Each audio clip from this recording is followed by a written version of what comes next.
श्री स्वामी समर्थ. चला फ्रेंड, आता मी इथं भेंडीची भाजी बनवत आहे. तेल, मोहऱ्या, जिरे आणि लसूण टाकलाय. सिंपलच करणार आहे कारण मुलं खात नाहीत ना लय मसाल्याची. ते इथे भेंडी चिरलेली,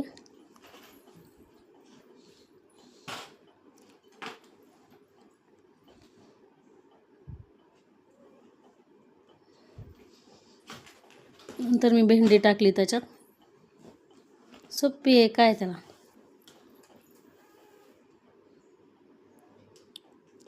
छान परतून घेतली.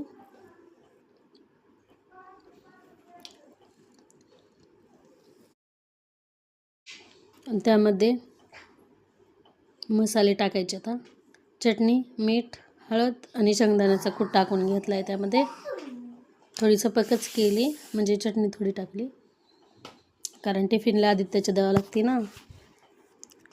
चला तर मग बाय.